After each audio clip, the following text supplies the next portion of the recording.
ব্যাংকে অ্যাকাউন্ট খোলার কথা ভাবলেই কি চোখের সামনে ভেসে ওঠে লম্বা লাইন আর এক গাদা কাগজপত্রের ঝামেলা। আচ্ছা, যদি বলি সেই দিন এখন আর নেই। এখন আপনি ঘরে বসেই নিজের স্মার্টফোনটা ব্যবহার করেই সোনালী ব্যাংকে একটা নতুন অ্যাকাউন্ট খুলে ফেলতে পারবেন। হ্যাঁ, একদম সত্যি। চলুন আজ আমরা এই পুরো ব্যাপারটা একদম স্টেপ বাই স্টেপ জেনে নিই। অবশ্যই সম্ভব, আর এটাই তো ডিজিটাল যুগের সবচেয়ে বড় সুবিধা। এখন আর ঘন্টার পর ঘন্টা সময় নষ্ট করে ব্যাংকে যাওয়ার কোনো দরকারই নেই। হাতে একটা স্মার্টফোন আর ইন্টারনেট থাকলেই ব্যাস কেল্লাফতে। এটা যে শুধু আমাদের সময় বাঁচায় তাই না, পুরো প্রক্রিয়াটাকে অবিশ্বাস্য রকম সহজ করে দিয়েছে। তো মূল কাজে হাত দেওয়ার আগে ছোট্ট একটা প্রস্তুতি নিতে পারলে খুব ভালো হয়। বিশ্বাস করুন, এই সামান্য প্রস্তুতিটুকু আপনার পরের কাজগুলোকে একদম মসৃণ আর ঝটপট করে দেবে। কয়েকটা জিনিস হাতের কাছে রাখলেই হবে। চলুন দেখে নিই কী লাগবে। প্রথমত একটা স্মার্টফোন যাতে ইন্টারনেট আছে, এটা তো আমাদের সবার কাছেই থাকে। এরপর আপনার ন্যাশনাল আইডি বা এনআইডি কার্ডটা হাতের কাছে রাখুন। কেন? কারণ এটা সামনের আর পেছনের দিকে ছবি তুলে আপলোড করতে হবে। আপনার নিজের একটা চালু মোবাইল নম্বরও লাগবে, কারণ এটাতেই কিন্তু ভেরিফিকেশনের জন্য ওটিপি আসবে। আর সবশেষে নমিনির কিছু বেসিক তথ্য, মানে তার নাম, এনআইডি নম্বর আর তার একটা ছবি যদি আগে থেকেই ফোনে সেভ করে রাখেন, তাহলে কাজটা একদম পানির মতো সহজ হয়ে যাবে। বেশ, প্রস্তুতি তো নেওয়া হলো। এবার তাহলে আসল প্রক্রিয়ায় যাওয়া যাক, কি বলেন? চলুন ধাপে ধাপে দেখে নিই সোনালী ই-সেবা অ্যাপটা ব্যবহার করে কিভাবে পুরো আবেদনটা সম্পন্ন করতে হবে।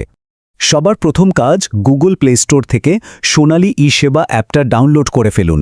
অ্যাপটা খুলেই দেখবেন অ্যাকাউন্ট খোলা বা অ্যাকাউন্ট ওপেনিং বলে একটা অপশন আছে, ওটাতে ক্লিক করুন। এরপর মোবাইল নম্বরটা দিন, দেখবেন সাথে সাথেই আপনার ফোনে একটা ওয়ান টাইম পাসওয়ার্ড বা ওটিপি চলে আসবে। ওটা দিয়ে নম্বরটা ভেরিফাই করে নিন। এর পরের ধাপটা আরও মজার, নিজের একটা ঝকঝকে সেলফি তুলে ফেলুন আর আপনার এনআইডি কার্ডের দুই পাশের ছবি আপলোড করে দিন।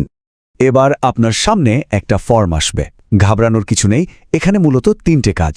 প্রথমে আপনার নিজের কিছু তথ্য যেমন নাম, ঠিকানা, পেশা, মাসিক আয় এগুলো ঠিকঠাকভাবে পূরণ করুন। দ্বিতীয়ত, আপনার সুবিধামতো একটা ব্যাংক শাখা বেছে নিন এবং কোন ধরনের অ্যাকাউন্ট খুলতে চান সেটাও সিলেক্ট করে দিন। আর 3 নম্বর ধাপে আপনার নমিনি ডিটেলস, মানে তার নাম, আপনার সাথে তার সম্পর্ক, এনআইডি নম্বর আর তার একটা ছবি যোগ করে দিন। সব তথ্য দেয়া শেষ। দারুণ, আমরা একদম শেষ ধাপে চলে এসেছি। স্ক্রিনে দেখবেন কিছু এলোমেলো অক্ষর বা সংখ্যা আসবে, যেটাকে ক্যাপচা বলে। ওটা দেখে ঠিকভাবে টাইপ করুন। এরপর আপনার ফোনে শেষবারের মতো একটা ওটিপি আসবে। কোডটা বসিয়ে সাবমিট বাটনে চাপ দিলেই আপনার আবেদন প্রক্রিয়া সম্পন্ন।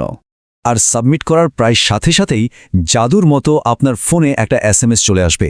এসএমএসটা খুলেই দেখুন, অভিনন্দন, আপনার নতুন ব্যাংক অ্যাকাউন্ট নম্বরটি সেখানে দেওয়া আছে। কি দারুণ ব্যাপার, তাই না? ঘরে বসেই আপনার ব্যাংক অ্যাকাউন্ট তৈরি। অ্যাকাউন্ট নম্বর তো পেয়ে গেলেন, কিন্তু কাজ কিন্তু এখনও পুরোপুরি শেষ হয়নি।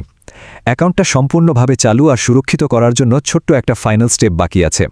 আর সাথে থাকছে একটা খুবই জরুরি সতর্কবার্তা। এই সংখ্যাটা খুব ভালো করে মনে রাখতে হবে কিন্তু, 90। তার মানে হলো অ্যাকাউন্ট নাম্বার পাওয়ার পর থেকে 90 দিন বা প্রায় 3 মাসের মধ্যে আপনাকে শুধু একবার আপনার পছন্দের সেই ব্যাংক শাখায় যেতে হবে। এই সময়টা কিন্তু বেশ গুরুত্বপূর্ণ। যখন ব্রাঞ্চে যাবেন তখন খুব বেশি কিছু নিয়ে যাওয়ার দরকার নেই। সাথে করে শুধু 3টে জিনিস নিয়ে যাবেন। আপনার এনআইডি কার্ডের একটা ফটোকপি, আপনার 1 কপি নতুন তোলা ছবি আর আপনার আয়ের একটা প্রমাণপত্র, যেমন স্যালারি স্লিপ হতে পারে। এই কাগজগুলো জমা দিলেই আপনার অ্যাকাউন্টটা সব ধরনের লেনদেনের জন্য পুরোপুরি অ্যাক্টিভ হয়ে যাবে। আর সবশেষে সবচেয়ে জরুরি কথাটা হলো আপনার অ্যাকাউন্টের নিরাপত্তা। আপনার ফোনে যে ওটিপি আসে বা আপনার অ্যাকাউন্টের যে পাসওয়ার্ড, সেটা কিন্তু একদমই ব্যক্তিগত। এটা কখনোই কোনো অবস্থাতেই অন্য কারো সাথে শেয়ার করবেন না। মনে রাখবেন, ব্যাংক থেকে ফোন করে কখনোই আপনার কাছে এসব গোপন তথ্য জানতে চাইবে না। নিজের অ্যাকাউন্টের সুরক্ষা নিশ্চিত করার দায়িত্ব কিন্তু আপনারই। তাহলে তো বুঝতেই করছেন ব্যাংক অ্যাকাউন্ট খোলার ধারণাটা কতটা বদলে গেছে। এখন আর কোনো লাইনে দাঁড়ানোর ঝামেলা নেই, কোনো দীর্ঘ অপেক্ষা নেই। কয়েকটি সহজ ধাপেই পুরো ব্যাংকিং সার্ভিস এখন আপনার হাতের মুঠোয়। তাহলে আর দেরি কিসের? ডিজিটাল ব্যাংকিংয়ের এই নতুন দুনিয়ায় আপনাকে স্বাগত।